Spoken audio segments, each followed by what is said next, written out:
ಶ್ರೀ ಗುರುಭ್ಯೋ ನಮಃ. ಸಮರ್ಥ ಸದ್ಗುರು ಶ್ರೀ ಬ್ರಹ್ಮಚೈತನ್ಯ ಮಹಾರಾಜ್ ಕಿ ಜೈ. ಸಮರ್ಥ ಸದ್ಗುರು ಶ್ರೀ ಬ್ರಹ್ಮಾನಂದ ಮಹಾರಾಜ್ ಕಿ ಜೈ. ಸಮರ್ಥ ಸದ್ಗುರು ಶ್ರೀ ದತ್ತಾವಧೂತ ಮಹಾರಾಜ್ ಕಿ ಜೈ. ಇವತ್ತಿನ ವಿಡಿಯೋ ಒಳಗೆ ನಾವು ನೋಡೋರಿದ್ದೀವಿ ಶ್ಲೋಕ 79, 80, 81. ಈಗ ನೋಡೋಣ ಶ್ಲೋಕ 79.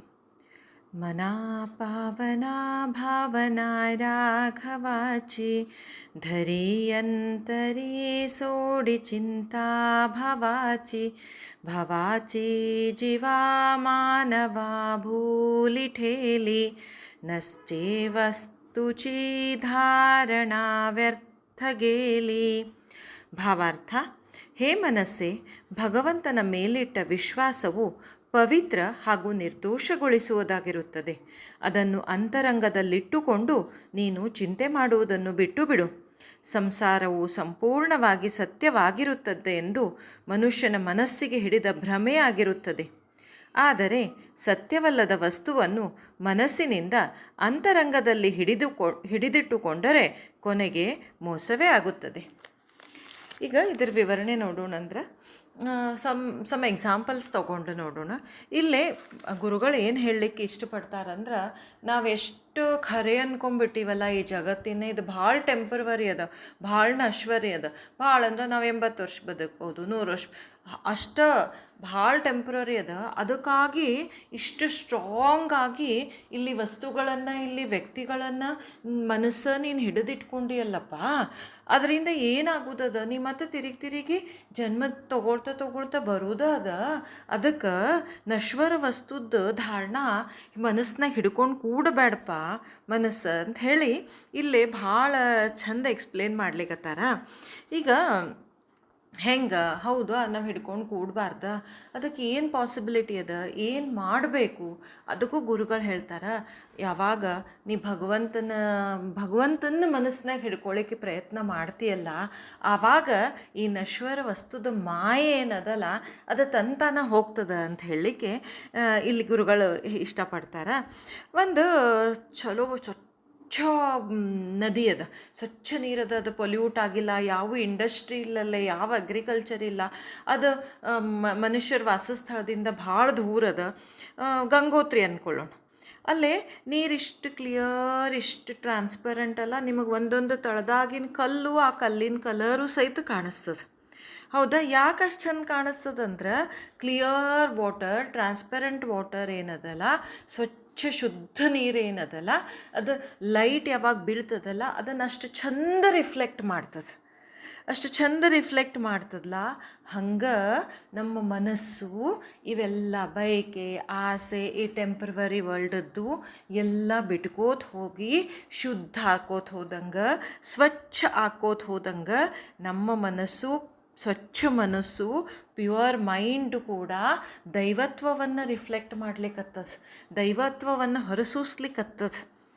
ಹೌದಿಲ್ಲ? ಅದಕ್ಕೆ ಮನಸ್ಸು ಯಾವಾಗಲೂ ನೀನು ಪವಿತ್ರ ಭಾವನೆಗಳನ್ನು ಹಿಡ್ಕೊಂಡಿರಪ್ಪ. ಭವದ ಚಿಂತೆ ಬಿಟ್ಟುಬಿಡು, ಫ್ಯಾಮಿಲಿ ಚಿಂತೆ, ರೊಕ್ಕದ ಚಿಂತೆ ಎಕ್ಸೆಟ್ರಾ ಬಿಟ್ಟುಬಿಡು.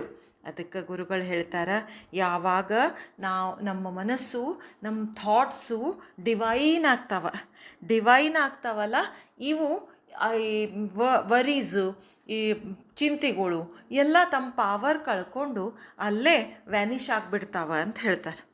ಅದಕ್ಕೆ ಮನಸ್ಸು ಒಂದು ಸ್ವಲ್ಪ ಹೊತ್ತಾದರೂ ಈ ಮಿಥ್ಯಾ ಜಗತ್ತಿನ ಚಿಂತೆ, ಆಸೆ ಅನ್ನೋದು ಬಿಡಪ್ಪ.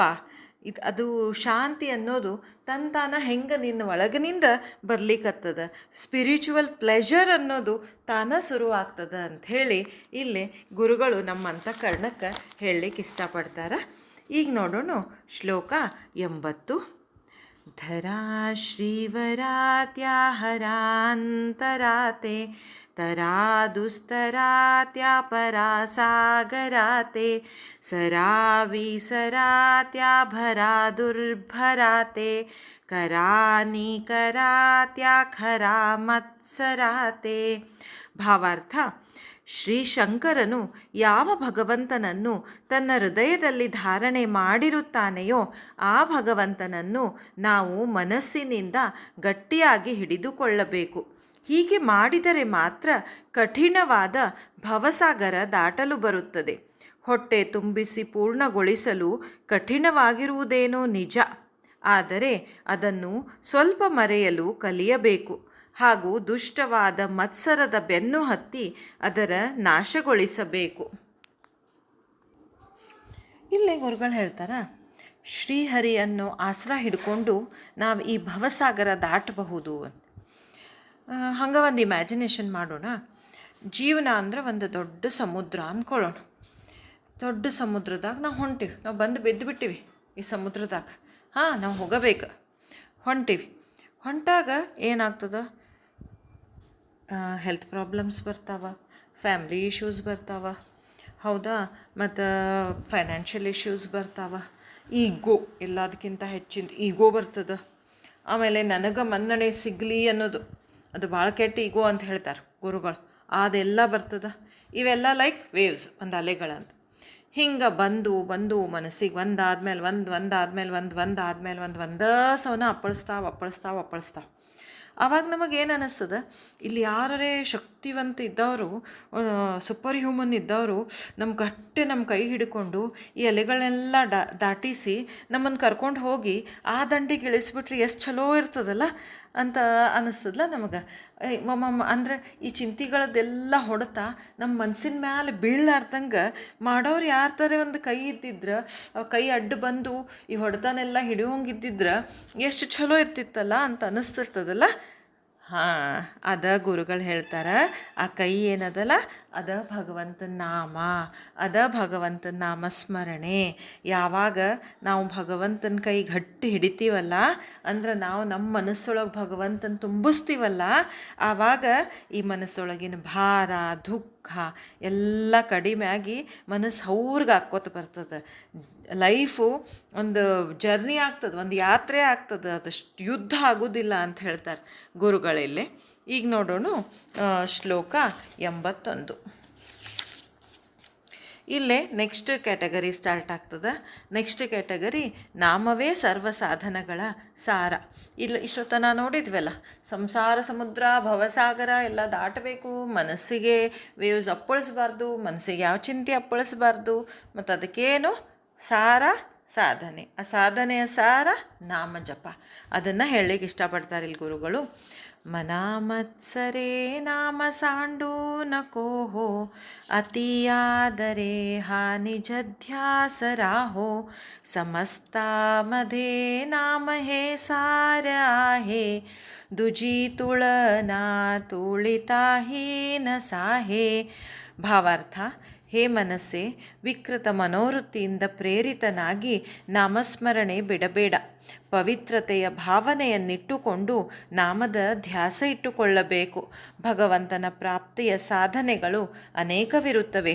ಅವುಗಳೆಲ್ಲವುಗಳಲ್ಲಿ ನಾಮಸ್ಮರಣೆಯೂ ಸಾರವಾಗಿರುತ್ತದೆ. ನಾಮಸ್ಮರಣೆಯೊಂದಿಗೆ ಬೇರೆ ಯಾವುದೇ ಸಾಧನೆಯ ತುಲನೆ ಮಾಡಲು ಬರುವುದೇ ಇಲ್ಲ. ಗುರುಗಳಿಲ್ಲಿ ಹೇಳ್ತಾರೆ, ಇದು ಹೆಂಗಂದ್ರೆ ಇದು ಕಲಿಗಾಲ. ನಾವು ನೋಡ್ತೀವಿ, ನಾವು ಹೊರಗೆ ಹೋಗಿ ನಾಲ್ಕು ಜನರ ಜೊತೆ ಮಾತಾಡ್ಬೇಕಂದ್ರೆ ನಮ್ಗೆ 90% ಯಾರು ಹೌದು ನಾಮಸ್ಮರಣೆ ಮಾಡಬೇಕು, ಭಗವಂತನ ಮನಸ್ಸಿನಾಗ ತುಂಬ್ಕೊಂಡು ಆರಾಮಿರಬೇಕು ಅನ್ನೋರು ಸಿಗೋದೇ ಇಲ್ಲ. ಎಲ್ಲರೂ ಪ್ರಾಪಂಚಿಕರ ಜಾಸ್ತಿ ಸಿಗ್ತಾರೆ, ಹಂಗೂ ಸಿಗ್ತಾರೆ.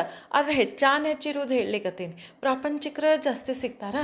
ನಮ್ಮ ಮನಸ್ಸು ಮೊದಲು ಹೆದರಿದ ಕಪ್ಪಾಗಿರ್ತದೆ, ಮತ್ತಷ್ಟು ಅದಕ್ಕೆ ಸುತ್ತಲ ಬಿಡ್ತಾರೆ. ನಿಂಗೆ ಗೊತ್ತಾ, ಅಯ್ಯೋ ಹಿಂಗಾಗ್ಬಿಟ್ಟಿತ್ತಪ್ಪ, ಹಿಂಗೆ ಹೆಲ್ತ್ ಪ್ರಾಬ್ಲಮ್ ಆಗಿಬಿಟ್ಟಿತ್ತು, ಅಯ್ಯೋ ಉಳ್ದದ್ದೇ ಕಠಿಣ ಹಂಗಂತ. ಇನ್ನೊಬ್ರು ಬರ್ತಾರೆ, ಇನ್ನೊಂದು ಅಯ್ಯೋ ಅವ್ರಿಗೆ ಎಷ್ಟು ಫೈನಾನ್ಷಿಯಲ್ ಪ್ರಾಬ್ಲಮ್ ಆಗಿತ್ತು ಗೊತ್ತಾ, ಎಲ್ಲ ಮನೆ ಮಠ ಮಾರ್ಕೊಂಡು ಹೋದ್ರಂತ.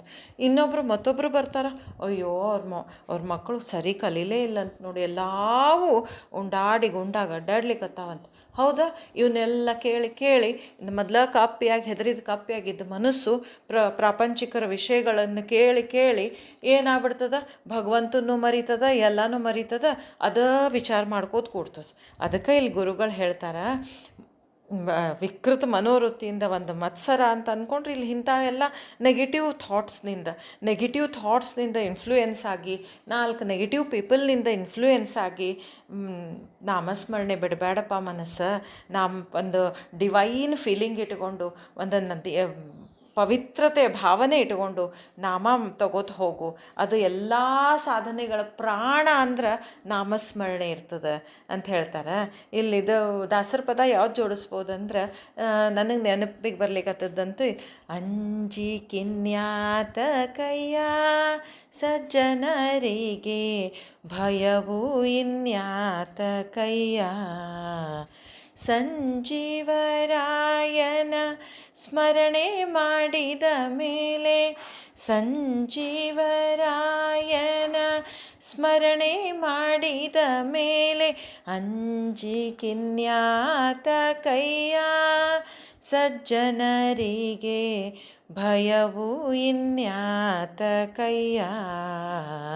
ನಾವು ಅವರೆಲ್ಲ ಪ್ರಪಂಚಿಕರು ಇರ್ತಲ್ಲ ಅವ್ರ ಜೊತೆ ಹಂಗೆ ಹ್ಞೂ ಹ್ಞೂ ಅಂದು ಬಂದುಬಿಡಬೇಕು. ಆದರೆ ಏಕಾಂತದೊಳಗೆ ನಮ್ಮ ಮನಸ್ಸೊಳಗೆ ನಾವು ನಿಂತು ನಮ್ಮ ವಿಚಾರಗಳನ್ನು ಅಬ್ಸರ್ವ್ ಮಾಡಿಕೊಂಡು ನಮ್ಮ ವಿಚಾರಗಳನ್ನು ಅವಲೋಕನ ಮಾಡಿ ನೆಗೆಟಿವ್ ವಿಚಾರಗಳನ್ನು ಕಿತ್ತು ಹಾಕ್ಲಿಕ್ಕೆ ಪ್ರಯತ್ನ ಮಾಡಬೇಕು. ನಾಮಸ್ಮರಣೆ ಮೇಲೆ ಭಯಂಕರ ವಿಶ್ವಾಸ ಇಟ್ಟು ಅದನ್ನು ಮಾಡ್ಕೋತ ಹೋಗ್ರಿ ಅಂತ ಹೇಳಿ ಇಲ್ಲೇ ಗುರುಗಳು ಹೇಳಲಿಕ್ಕೆ ಇಷ್ಟಪಡ್ತಾರೆ. ಜೈ ಜೈ ರಘುವೀರ ಸಮರ್ಥ.